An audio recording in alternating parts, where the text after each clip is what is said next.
So we go to the Hive, ask the bartender to see Tong, and then go see Tong, and Tong is the bartender. Wow, he must have a hidden elevator or fire pole or something. He tells us where Van Bruggen is, so we go there to find him. But the other bartender wants to talk to us for a side quest, but that has nothing to do with anything. We're off to find Van Bruggen, and we meet up with Malik. She's worried about bringing justice to her old friend who died here, and she believes it was murder. She never had the opportunity to figure it out, and the police never conducted an investigation. However, she's not a detective, so she pleads with Adam to be her detective. This is actually a pretty well done side story, as it's along the way.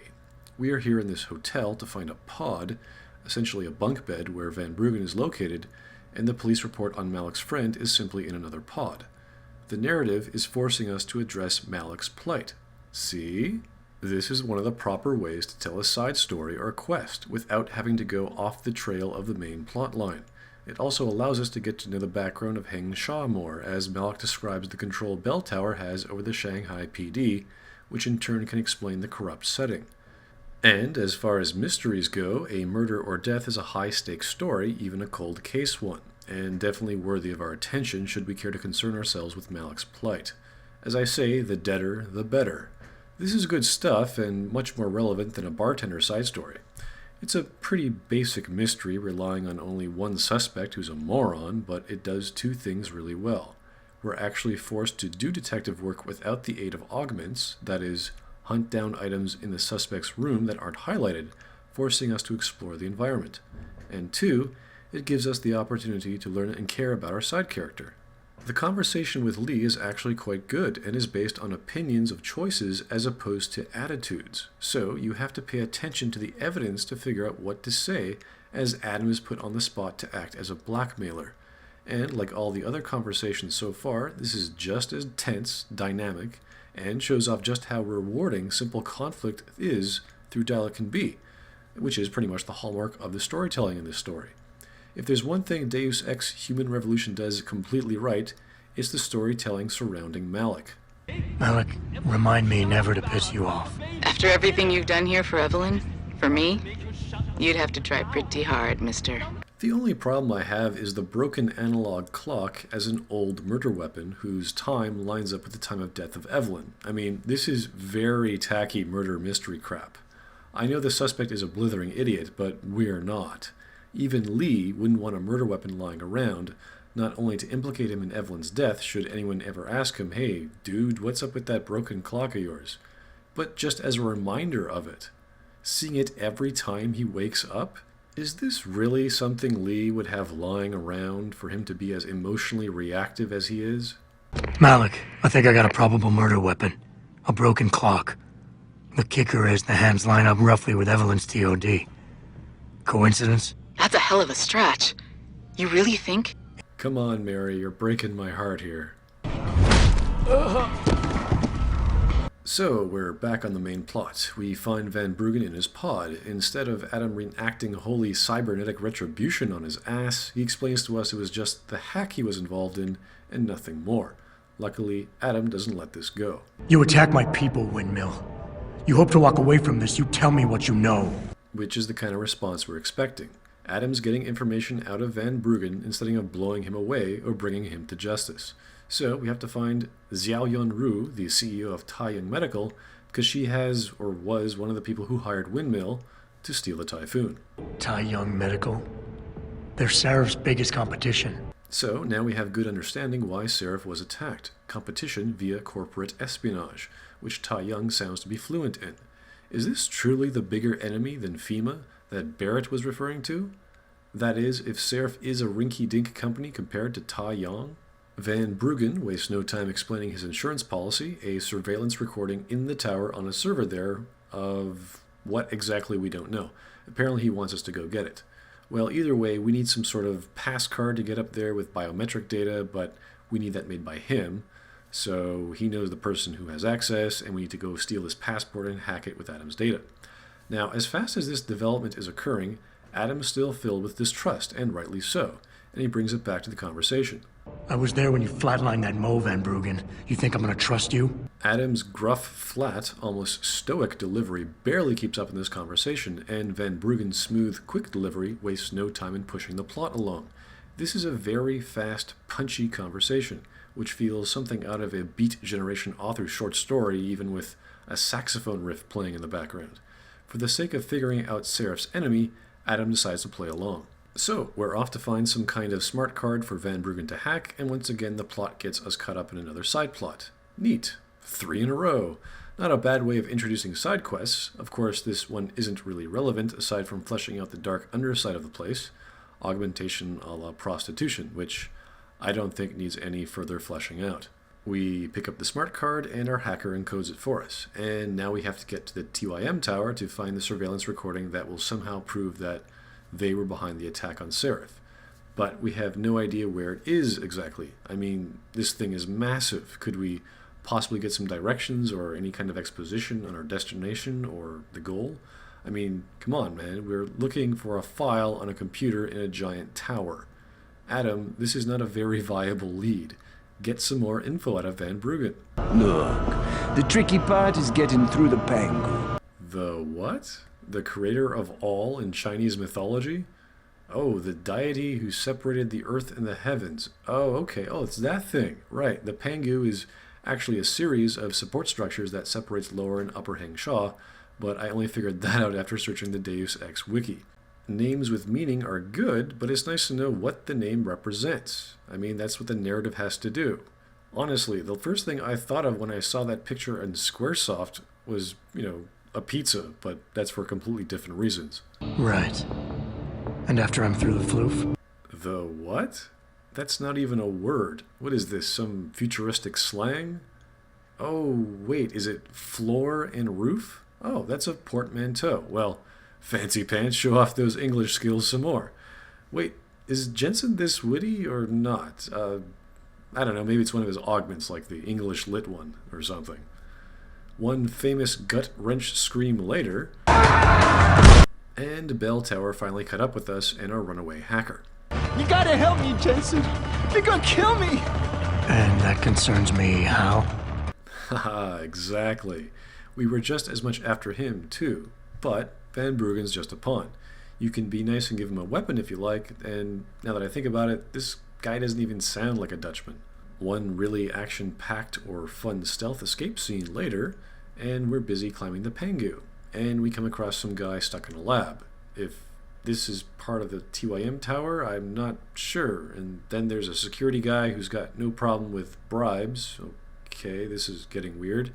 I know the city's corrupt, but do lots of people pass through here or something? That bribing is no big deal?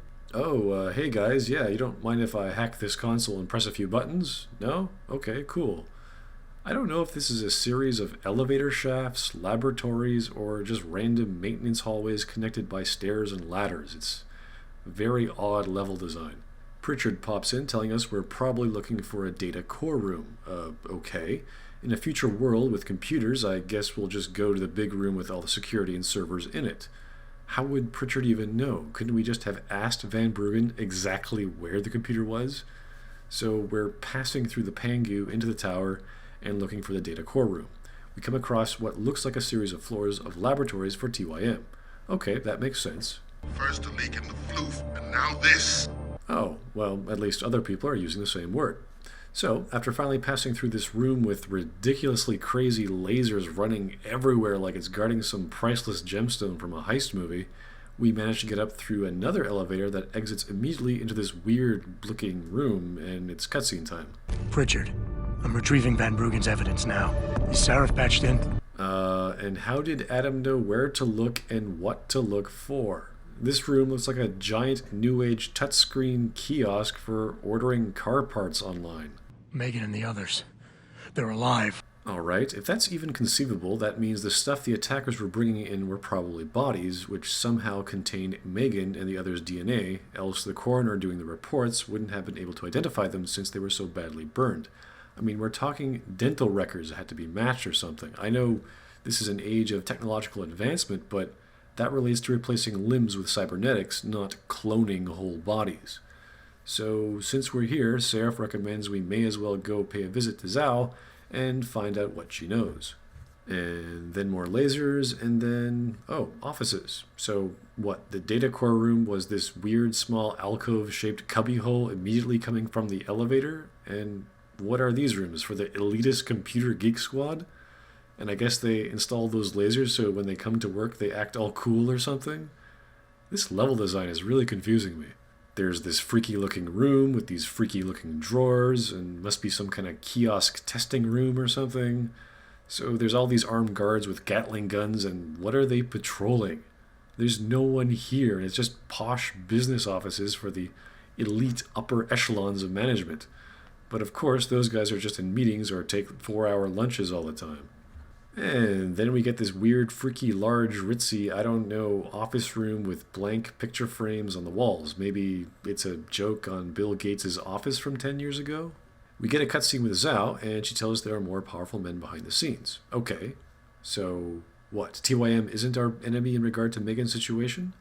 But the video's footage specifically referred to her. She also says we should talk to Seraph. What? We came all this way just so we can go back and talk to Seraph? Wait, that's stupid. Wasn't Seraph just all in shock at the realization that Megan and company were alive? Was he faking it? Were the GPL devices seriously not working? Did Pritchard bother to check?